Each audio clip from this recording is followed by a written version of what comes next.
Hello student and welcome everyone. आज का हमारा टॉपिक है blood vascular system of earthworm. Pheretima posthuma के रक्त परिवहन तंत्र का आज हम अध्ययन करेंगे।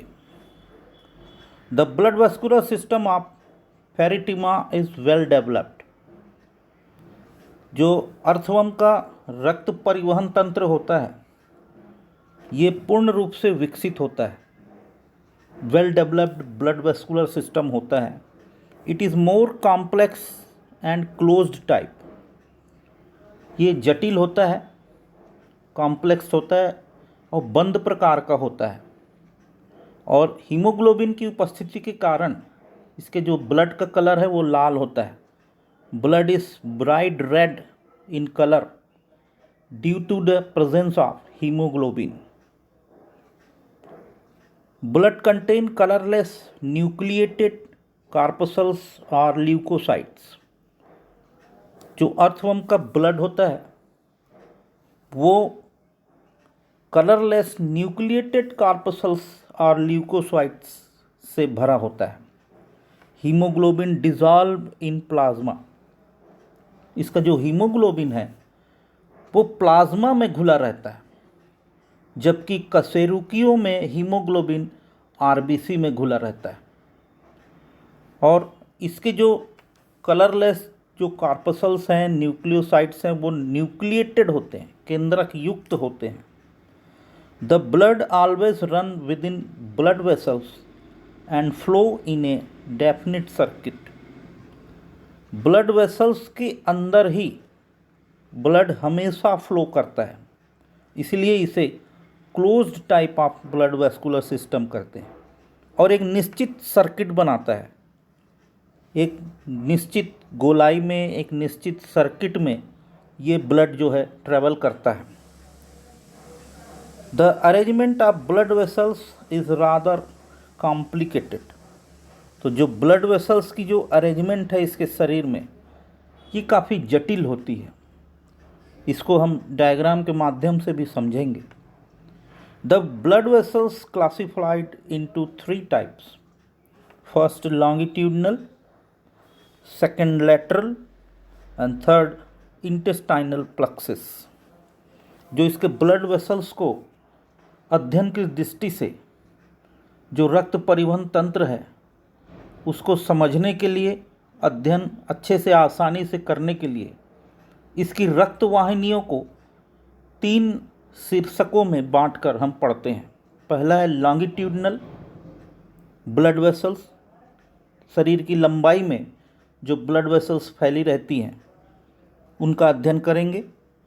फिर उसके बाद लैटरल ब्लड वेसल्स जो कि पार्श्व या अनुप्रस्थ रक्त वाहिनियाँ कहलाती हैं।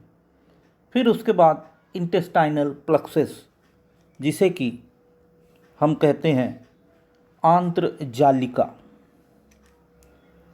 नेक्स्ट जो स्टेप है इसका blood vascular system of earthworm में, इसमें जो लॉन्गिट्यूडनल ब्लड वेसल्स है उसके अंतर्गत ये पूरी शरीर की लंबाई में स्थित होती हैं। इसके अंतर्गत 5 ब्लड वेसल्स आती हैं। Dorsal blood vessels, ventral blood vessels, lateral oesophageal blood vessels, सब न्यूरल वेसल्स और सुप्रा oesophageal blood vessels.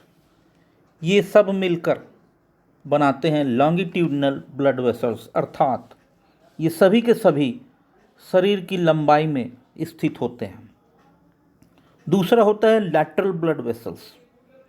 Lateral blood vessels के अंतर्गत आता है heart, anterior loops, ring vessels, ventro tegumentary vessels, commissural vessels और वेंट्रो इंटेस्टाइनल वेसल्स।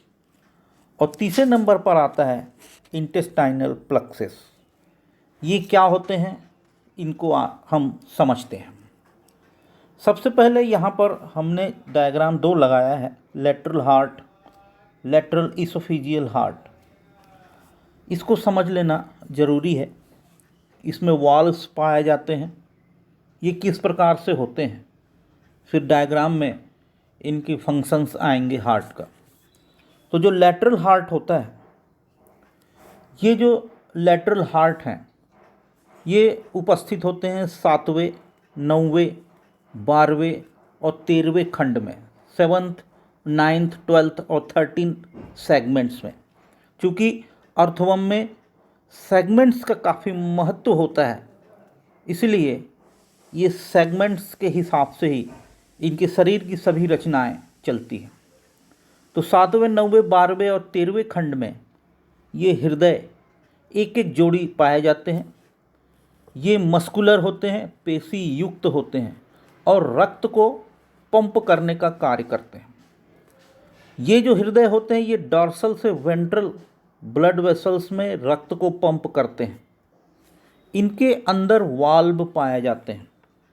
ये देखिए, ये डॉर्सल से वेंट्रल में ब्लड को पंप करते हैं और यहाँ पर ये बीच में इसमें वाल्व पाए जाते हैं। ये सेंटर ऑफ द हार्ट में वाल्व पाए जाते हैं, अर्थात ब्लड यहाँ से तो डॉर्सल से ब्लड वेंट्रल में आ सकता है, लेकिन वेंट्रल से ब्लड डॉर्सल में नहीं जाता और ये जो वाल्व हैं रक्त को विपरीत दिशा में आने से रोकते हैं। 7वें व 9वें खंड के जो हार्ट होते हैं डॉर्सल ब्लड वेसल्स को वेंट्रल ब्लड वेसल्स से जोड़ते हैं, इसलिए इनको लैटरल हार्ट कहते हैं। और 12वें और 13वें खंड में जो हृदय होते हैं ये डॉर्सल ब्लड वेसल्स को सुप्रा इसोफेजियल ब्लड वेसल्स को वेंट्रल ब्लड वेसल्स से जोड़ते हैं, इसलिए इनको लैटरल इसोफेजियल हार्ट कहा जाता है।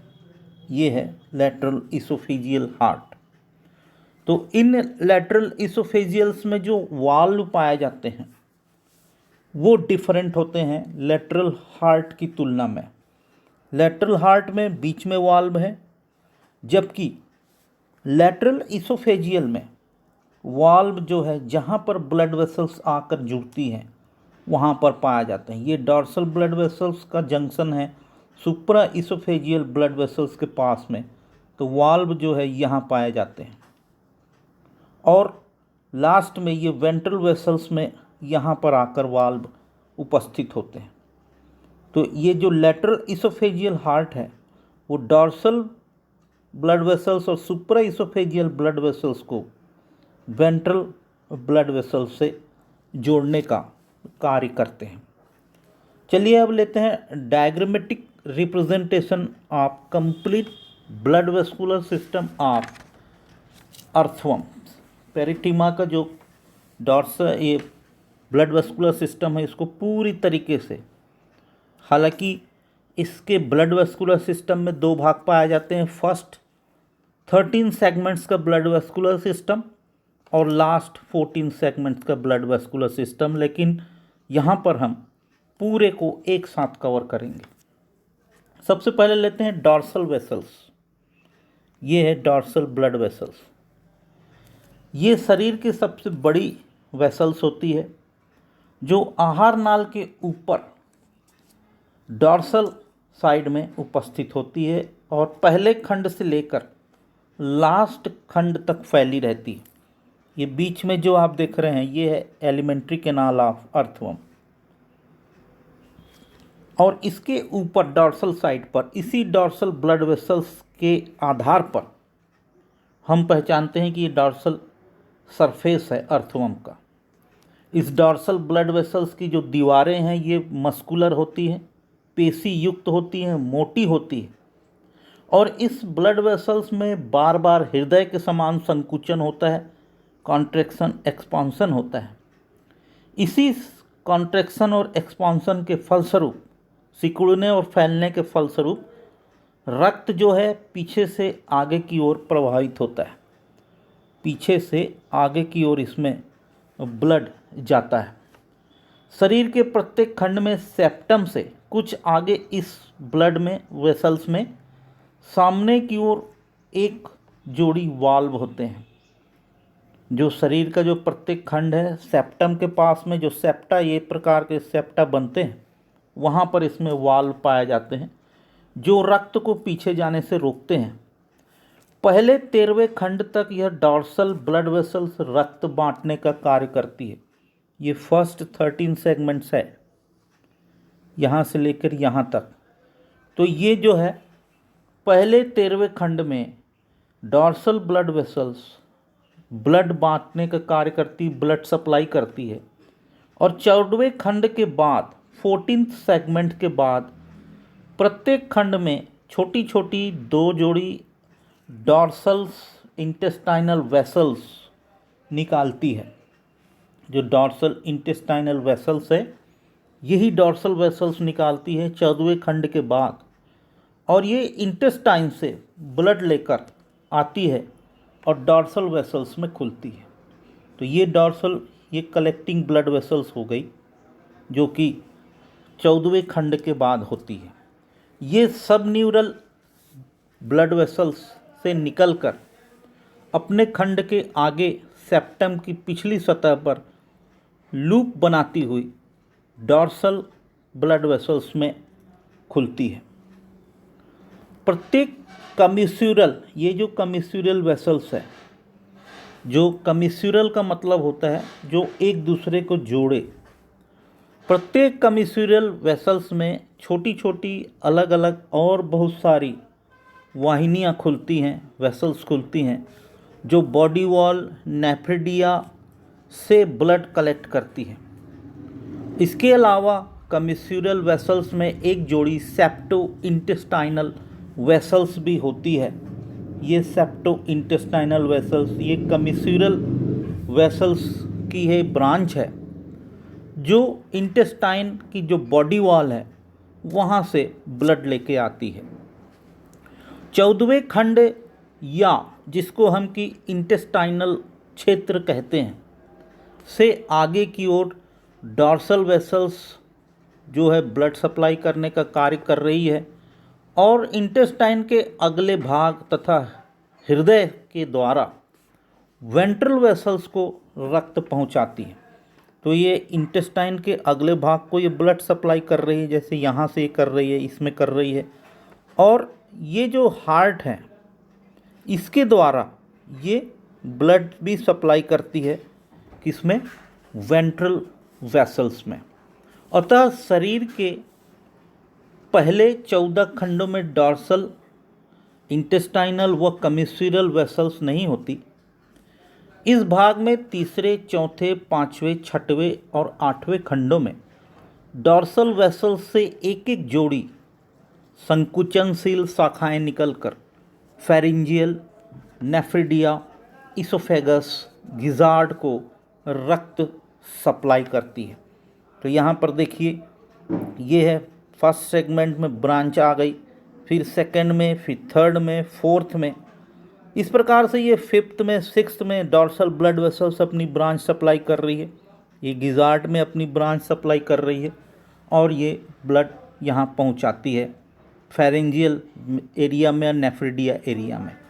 परंतु ब्लड का अधिकांश भाग 7वें, 9वें, 12वें, 13वें खंड में स्थित एक एक जोड़ी हार्ट द्वारा वेंट्रल वाहिनी को प्रवाहित होता है, वेंट्रल वेसल्स को दिया जाता है। ये 7वें खंड में एक ब्लड हार्ट है।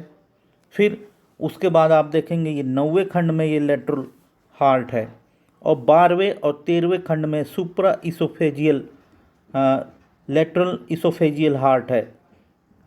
ये जो है इसके द्वारा डॉर्सल ब्लड वेसल से ब्लड जो है वेंट्रल ब्लड वेसल्स में पहुंचा दिया जाता है। इस प्रकार ये जो पार्ट था, ये था dorsal blood vessels, big blood vessels of earthworm. Now next जो पार्ट अपन लेते हैं वो है वेंट्रल ब्लड वेसल्स। ये है वेंट्रल ब्लड वेसल्स। यह बड़ी ब्लड वेसल्स होती है जो शरीर के अंतिम खंड से प्रारंभ होकर आगे की ओर दूसरे खंड तक आहार नाल के नीचे नर्व कार्ड के ऊपर मध्य अधर रेखा के साथ फैली रहती है। इसकी दीवारें काफ़ी पतली होती है, अकुंचनशील होती है। इसमें किसी प्रकार का कोई वाल्व नहीं पाया जाता। रक्त आगे से पीछे की ओर बहता है।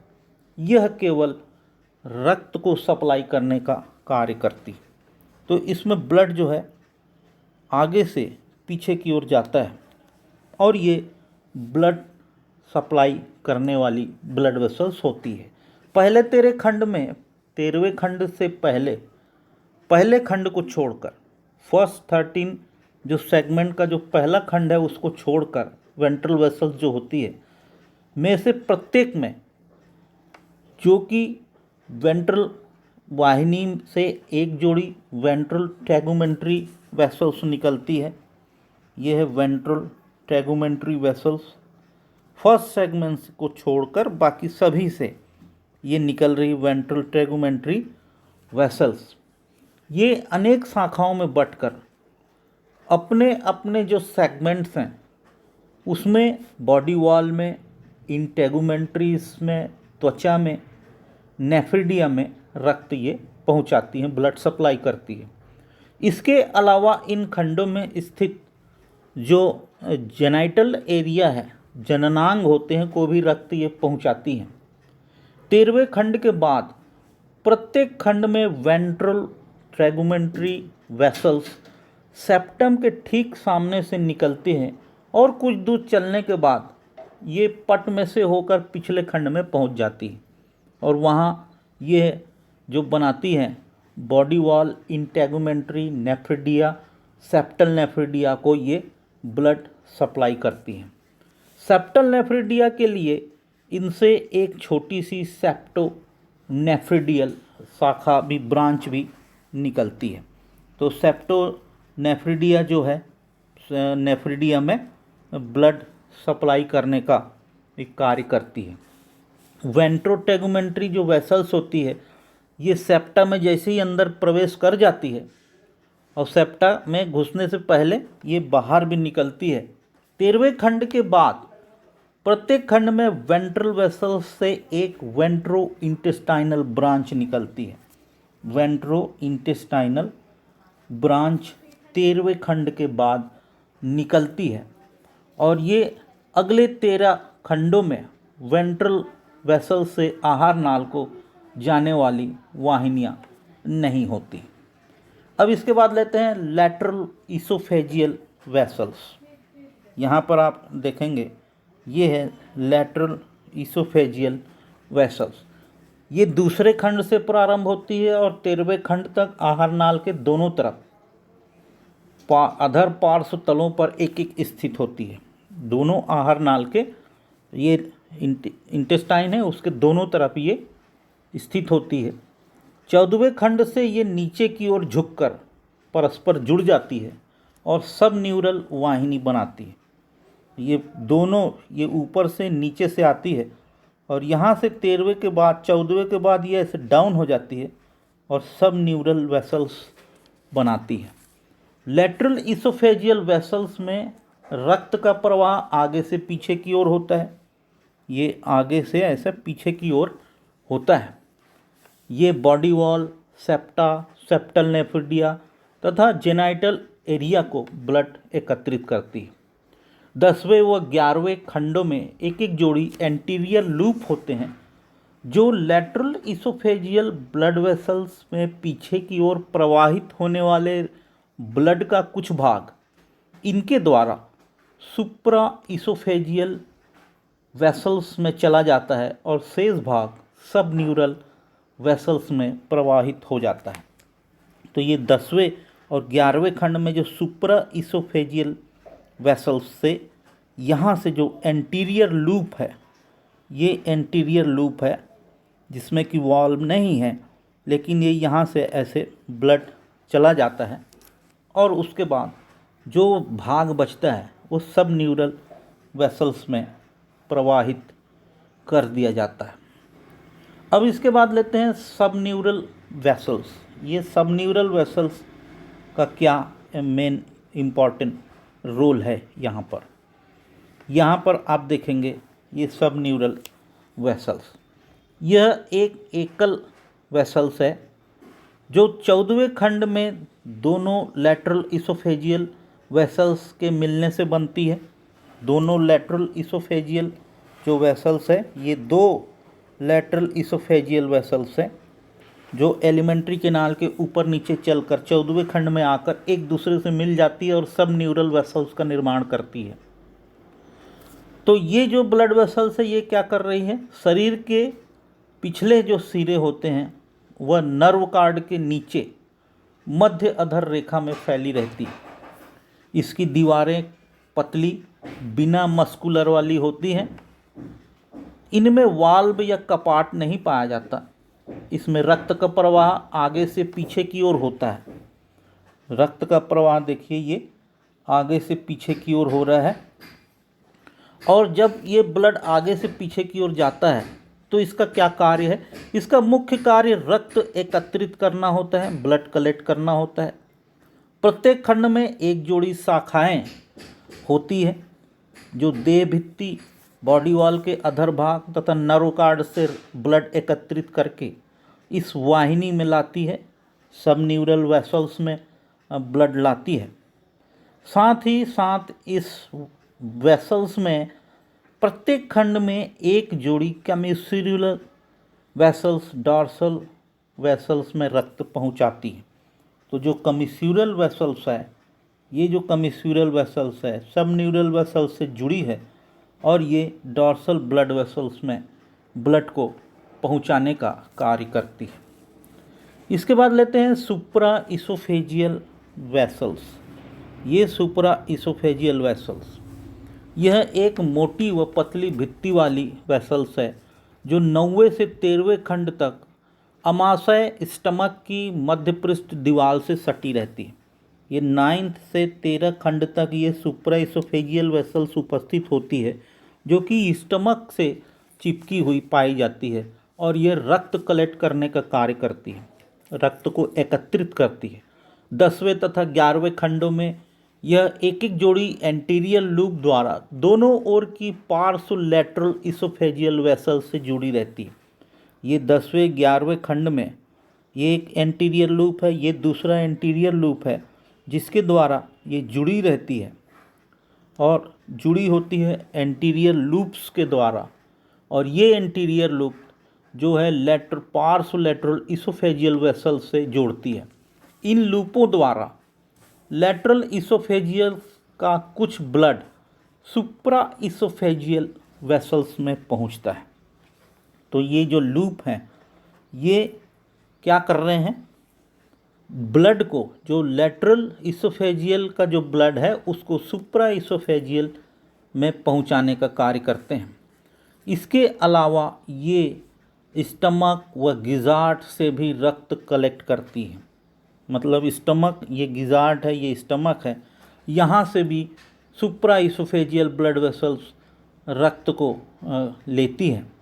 और 12वें व 13वें खंडों में पाए जाने वाले लेटरल हार्ट द्वारा सुप्रा इसोफेजियल से प्राप्त रक्त को वेंट्रल वाहिनी में पंप कर दिया जाता है। तो 12वें और 13वें खंड में जो लेटरल इसोफेजियल हार्ट है वो यहाँ से ब्लड कलेक्ट करता है, सुप्रा इसोफेजियल वेसल से ये ब्लड कलेक्ट कर रहा है और इसके द्वारा ये कहाँ ट्रांसफ़र कर दे रहा है, वेंट्रल वेसल्स में पंप कर देता है और वेंट्रल वाहिनी में ये ब्लड पहुंच जाती है। इसके बाद लेते हैं लेटरल और ट्रांसवर्स ब्लड वेसल्स। अभी तक हमने अर्थवर्म के जो ब्लड वेसल्स का अध्ययन किया वो था लॉन्गिट्यूडनल ब्लड वेसल्स। अब लेते हैं लेटरल ट्रांसवर्स ब्लड वेसल्स को समझते हैं। जो सभी लेटरल ब्लड वेसल्स होती हैं एक खंडी क्रम में, सेगमेंटेड क्रम में लगी हुई होती हैं और जो कि लेटरल या ट्रांसवर्स ब्लड वेसल्स से किसी न किसी प्रकार से ये संबंधित रहती है। तो जो लॉन्गिट्यूडनल ब्लड वेसल्स हैं वो किसी न किसी प्रकार से लेटरल ब्लड वेसल्स से संबंधित रहती है। तो इसमें सबसे पहला क्या आता है, लेटरल ब्लड वेसल्स या ट्रांसवर्स ब्लड वेसल्स में हार्ट, जो कि हमने देखा, इसका स्ट्रक्चर देखा। फिर से इसको देखते हैं। लैटरल हार्ट्स जो होते हैं ये उपस्थित होते हैं 7वें, 9वें, 12वें, 13वें खंड में। तो 12वें 13वें में लैटरल इसोफेजियल हार्ट है, 7वें 9वें खंड में लैटरल हार्ट है। लैटरल हार्ट में बीच में वाल्व पाया जाता है, जबकि सुप्रा इसोफेजियल हार्ट में जहाँ जहाँ ब्लड की वेसल्स की कनेक्शन है वहाँ वहाँ वाल्व पाए जाते हैं। और वाल्व का कार्य हमने पहले बताया, ये विपरीत दिशा से आने वाले ब्लड को रोकने का कार्य करता है। फिर उसके बाद 10वें 11वें खंड में, ये 10वें 11वें खंड में 2 एंटीरियर लूप्स पाए जाते हैं। ये एक एक जोड़ी पतली दीवार, बिना पेशी वाले, बिना कॉन्ट्रैक्शन वाले होते हैं। ये लूप के समान जो चौड़ी होती है, इनमें कपाट नहीं पाए जाते, वाल्व नहीं पाए जाते, इनको एंटीरियर लूप कहते हैं। ये लैटरल इसोफेजियल वाहिनियों से रक्त को कलेक्ट करके अग्र लूप जो है, एंटीरियर जो लूप है, सुप्रा इसोफेजियल ब्लड वेसल्स में पहुंचा देते हैं। तो ये लैटरल इसोफेजियल जो ब्लड वेसल्स है, यहाँ से ब्लड कलेक्ट करके ऐसा ये जो है ब्लड को यहाँ पहुँचा देते हैं। तो ये सिर्फ ब्लड ट्रांसफ़र करने का कार्य करते हैं, इसमें कोई वाल्व नहीं पाया जाता। इसके साथ में रिंग वेसल्स पाए जाते हैं, जो लैटरल ट्रांसवर्स ब्लड वेसल्स में ये विशेष प्रकार की वृत्ताकार वेसल्स होते हैं, गोलाकार होते हैं, जो स्टमक के पेशी एरिया में के अंदर स्थित होते हैं। ये जो स्टमक है एरिया, वहाँ पर ये लैटरल रिंग्स, ये जो रिंग्स वेसल्स हैं, ये उपस्थित होते हैं। इनके द्वारा लैटरल इसोफेजियल वेसल्स का ब्लड सुप्रा इसोफेजियल में पहुँचता है। तो रिंग वेसल्स के द्वारा लैटरल इसोफेजियल का ब्लड जो है सुप्रा इसोफेजियल में पहुंचता है। तो ये लैटरल इसोफेजियल का ब्लड जो है ये सुप्रा इसोफेजियल ब्लड वेसल्स में रिंग वेसल्स के द्वारा पहुंचता है। उसके बाद नेक्स्ट आता है वेंट्रो टैगुमेंट्री वेसल्स। वेंट्रो जो टैगुमेंट्री वेसल्स है, वेंट्रल साइज की त्वचा के द्वारा जुड़ने वाली ब्लड वेसल्स हैं। ये प्रत्येक खंड में वेंट्रल ब्लड वेसल्स से एक जोड़ी वेंट्रो टैगुमेंट्री ब्लड वेसल्स निकलती है। ये एक एक जोड़ी निकल रही है दोनों तरफ, और निकल कर बॉडी वॉल, सेप्टा, नेफ्रिडिया और जेनाइटल एरिया को रक्त पहुंचाती है। फिर उसके बाद आता है कमिस्यूरल वेसल्स। जो कमिस्यूरल वेसल्स हैं, ये कमिस्यूरल वेसल्स ये भी जो होती हैं लैटरल ट्रांसवर्स ब्लड वेसल्स की भाग है। 13वें खंड के पीछे प्रत्येक खंड में एक जोड़ी कमिस्यूरल वेसल्स होती हैं। ये सब न्यूरल वेसल्स से रक्त लेकर डॉर्सल ब्लड वेसल्स में पहुंचाती है।